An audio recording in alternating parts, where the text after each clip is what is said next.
Hi, hello po sa inyong lahat. Welcome to my channel. Welcome to Imata Road. Aries. So this is your monthly reading, Aries. Month of January 2025. So dito, Aries, babasahin ko dito, Aries, ang yung monthly reading. The first week, the whole month of this month. About your finances, love life, career, and also some of your advices. Alright. So, paalala lang po na maaaring iba sa inyo magka-resonate. Maaari din ang iba sa inyo ay hindi. So, ipit nyo na lang kung saan kayo mas naka-resonate, my dear Aries. Or maybe, hindi ito, some of you, hindi Aries, or maybe maka-resonate ka dito, my dear. So, Aries, this is your Aries. Your aura this month is the Tauran. Something like dito na gusto mo magpakawala. You want, this month, you want yourself free. Freedom. More on freedom ka this month. Aries. Okay, Aries. Tingnan natin dito kung ano yung sa first week mo, second week, third week, and the fourth week. So maglatag pala ako dito ng 13 cards mo dito, Aries. Alright, Aries, ito yung card mo dito. Ikaw ito, this month of January. The Toure. Maaari itong sa buwan na ito, sa iyong sarili. Ikaw ay gusto kang something dito, may gusto kang may escaping eh. Gusto mo ditong magpakawala, gusto mo ng freedom, takbuhan. Kung baga, nandito, nakita ko dito na enerhiya. Nakita ko dito sa iyo sa the first week of January. There's a communications here. Rocky roads about dito sa love life mo. I think there's something dito na gusto mo magpakawala sa isang relasyon. O maaari itong sa iyong sarili. Maaari dito sa first week, may mga messages dito, may mga struggle ka dito, may mga maaari itong ikaw ay gusto mong maging masaya. Sorry, ang pusa ko. Gusto mo ditong inaaliw mo dito yung sarili mo sa first week.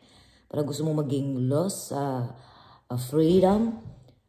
Inaaliw mo dito yung sarili mo. Maaari itong may mga mensahe dito or ikaw nagbibigay ka dito ng saya. Kumbaga, gusto mong maging masaya. Sa finances, naging ano ka rin dito sa finances. About sa first week, nag-anuhan ka dito, nagkaka-problema ka, something dito na hindi masyadong maano dito yung, kumbaga tamang-tama lang dito sa first week yung finances mo dito. Medyo gipit ka dito sa finances mo sa first week of January. And dito naman sa second week mo dito, nakita ko dito maayos-ayos na dito ang iyong takbo sa finances mo dito sa second week, Aries. At nakita ko dito may mga dito may mga inabandon na ka, feeling abandoned, but nandyan yung mga pamilya mo dito na, tumutulong. Something dito sa iyo na may tumutulong dito sa iyo. Kaya gusto mo dito may mga escape eh. Gusto mong takbuhan, gusto mong iwasan. Kumbaga, nandito sa iyo, maring may gusto ka ditong feeling mo dito abandon. May mga tumutulong dito sa iyo na hindi mo tinatanggap. Or maaari ito na may gusto mong tulungan na hindi ito ayaw tanggapin. Sa finances, naging okay na itong finances mo dito. Sulo ka rin dito sa second week. Parang kita ko itong sulo mo lang talaga ito eh.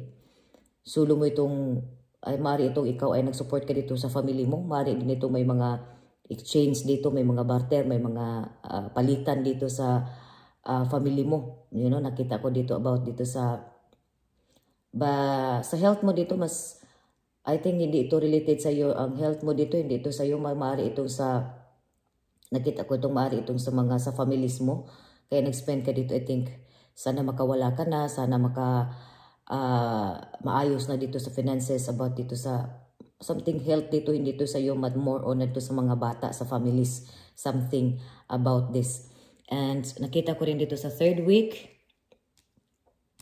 Sa third week naman dito is ikaw ay, kung may mga problema ka dito na,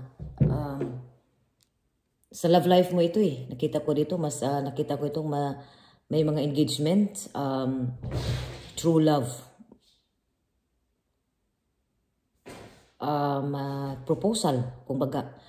Ang iba dito sa inyo, makatanggap ito ng proposal, makatanggap ito ng engagement, mag-attend kayo mag-travel kayo, mag-attend kayo dito ng mga celebrations, binyag, or something, Thanksgiving. Nakita ko dito, mga celebration, mari itong celebration na magbinyag, may mga kasal, kasi since dito sa first week pa lang, may mga, na dito, celebrations na dito, may mga pinag-usapan na, mari itong it could be naman gusto mo nang maging dito, mag-settle down, or nakita ko ditong some of the relationship dito is, it could be some of relationship dito mag-end. No, nakita ko dito na iba't ibang enerhiya. Kasi nakita ko ito, ang Tori is escaping eh. Nakita ko itong ikaw sarili. Mari itong ikaw sarili mo, gusto mo nang escape ka na dito sa malaking responsibilidad sa buhay. You know, mga problema. Puno ka na. Nakita ko dito. So, gusto mong maging independent. Nakita ko rin dito, gusto mong maging mapag-isa. Dito sa fourth week mo dito is, nakita ko dito na nagiging ka na dito. Sa finances mo, okay ang finances mo dito, pero maaari itong may mga, ang iba sa inyo single, or even though may maaari itong separate ito, pero nandito pa rin yung nakatingin ito yung something dito na may mga family or relatives na talagang tumitingin pa rin sa iyo dito, nag-care pa rin sila dito sa iyo. At gusto mo, nakita ko to sa kalka, something dito nasa kalka or something nag-anxiety, something dito na gulo ang isip. Aries this month, magulo. Magulo ang isip mo. Pa nakita ko ito, wala ka ditong gusto mong magpakawala, pero wala kang direksyon kung ano ba talaga ang gagawin kasi may mga plano ka, may mga bala ka, may humaharang dito. Kumbaga may mga o gusto mo ditong, ito lang advices dito sa you for pieces kasi Aries na kung ano mang decision, kasi big decisions dito sa buhay mo, datori, ang layo, you know, na may babagsak dito, something dito na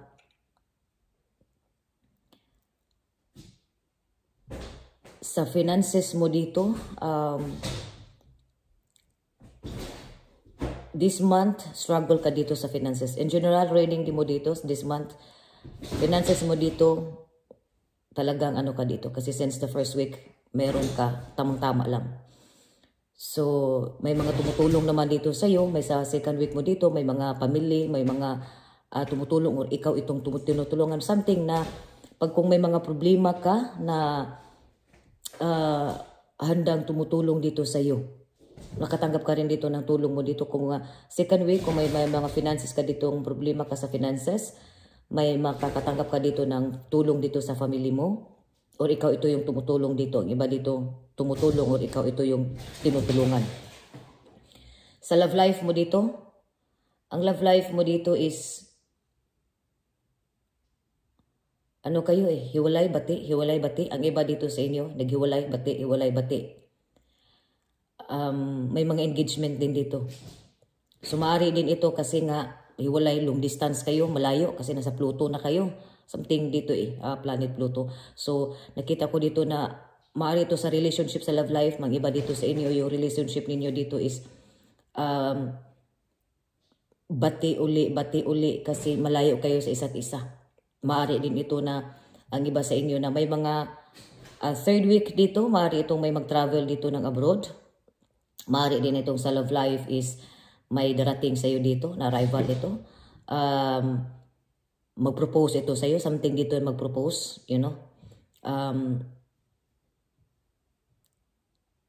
Pero nakita ko dito sa'yo na may mga ano dito eh. Gusto mo maging malaya. Gusto mo maging independent.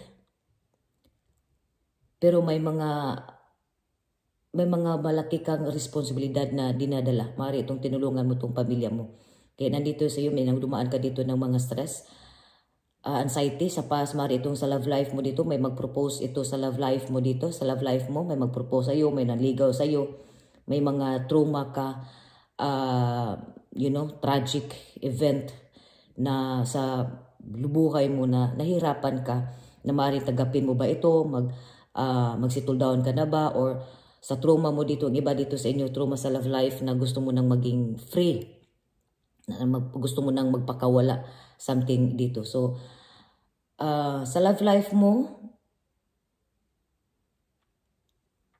advices dito sa love life mo, kung may mga proposal man dito sa love life mo, better dito na ipagpaliban mo muna ito. Kasi maaari itong hindi ito talaga kayo, maaari itong maghiwalay din kayo. Talaga sa advices dito sa love life sa mga Aries, kung anumang mga proposal, kung anumang mga ano dito, ipagpaliban mo muna. Pero ikaw pa rin, you know, ito ay baraha lang. Ikaw pa rin ang, hindi naman kita nakikita. So, ikaw pa rin ang makapag-desisyon sa sarili mo.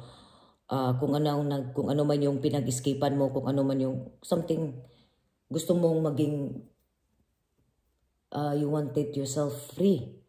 Freedom from all the problems. Pero hindi eh. Nakita ko dito, hindi. Maaari itong kasi gusto mo magpakawala kasi may mga anak ka. Gusto mo magpakawala kasi may mga pamilya na may pamilya kang sinusuportaan. Gusto mo maging independente sa finances pero hindi pwede. Gusto mong sayo lang pero may sinusuportaan ka. Ang iba naman sa inyo dito talagang may mga sa family, sa finances dito, sa family mo dito, may mga inanuhan ka dito, may sakit, may inalagaan, may bedridden also dito sa iba sa inyo, Aries, na health issues about dito. It's not you, but nakita ko dito sa about dito sa mga loved ones mo ito. So sa love life mo naman is, nandun pa rin ang iba sa inyo dito. Sa first week, nag-healing ka na. May mga depression, hiwalay, kumbaga. So, nakita ko dito sa mga Aries this month sa love life, maaari itong may maghiwalay. Maaari itong magbati din kayo. Maaari itong sa hiwalayan na ito, may darating din sa'yo, may mapropose din sa'yo, pero may mga trauma ka dito sa mga past mo dito. Maaari din ito na ikaw ay maaari itong sa may mga ano dito eh, may mga binyag, no? Mag-attend, may mga binyag dito. I think mostly dito hindi ito sa iyo kundi more on sa nakita ko dito sa loved ones mo. Maaari itong maaari itong anak mo kasi may mga bata akong nakita dito. Maaari itong kapatid mo na nabuntis ito or something this kind of, or mag-in na maaari itong sa loved ones mo is may mga engagement ito na ito rin na isa na ito nakakaano sa iyo na papaano ito makakatulong, you know. Something dito na isang tao na to ay gusto nang maging malaya, gusto na niyang magsarili, na ito rin ay nagdadala sa iyo na kung paano na ito yung dadalhin. Kasi nakita ko ito malaking responsibilidad ang dinadala mo sa buhay, Aries, ang iba sa inyo dito. So, sa love life mo ngayon is medyo ano ka pa ngayon sa love life mo. Mag-going out ka naman, may mga third party dito sa love life. Nakita ko dito sa mga Aries, may mga third party dito sa love life mo. Maaari itong sa third party sa love life mo dito is maaari itong ang parents mo, mother mo, na ayaw. Something dito. O maaari ito na may mga, kaya kung may mga anak kayo, kailangan niyo dito na huwag masyadong anuhin yung anak niyo dito.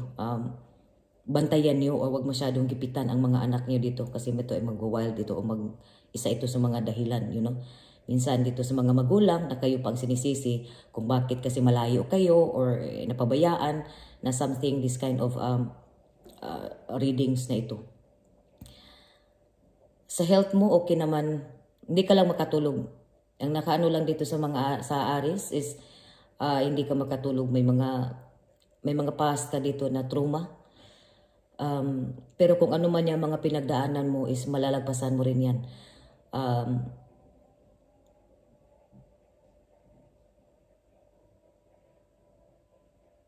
This month, may mga shock ka talaga dito na, hindi mo to inasahan. May mga big events sa iyong life, love life mo dito na masashock ka. Pero nakita ko dito na ito ay ma-overcome mo ito. Kasi nakita ko rin dito na tibayan. Lakasan mo pa rin dito na ang advice dito na ang paniwala mo sa Panginoon dito. Kasi ikaw ang iba dito sa inyo, hirap man pero mayaman dito sa paniniwala dito sa Panginoon, kumbaga. So, nandito sa iyo, Aries, ingatan mo lang sarili mo kung ano man yung gusto mong ipagkawala. Divorce, nakita ko dito, hiwalay. So, alagaan mo yun ang sarili mo kung anong mga big decisions na this month na gagawin mo is be aware on it. Kumbaga, nandito, pag-isipan mong mabuti kung ano mang may mga sudden shock ka man na messages, balita, mangyari sa this month, prepare yourself about this, Aries. So maraming salamat po sa inyong pagpanood, Aries, at huwag kalimutan mag-subscribe sa aking channel. Thank you so much, at pwede nyo na ako i-follow sa Facebook page ko, Ima Tarot, sa Facebook page ko. Thank you so much.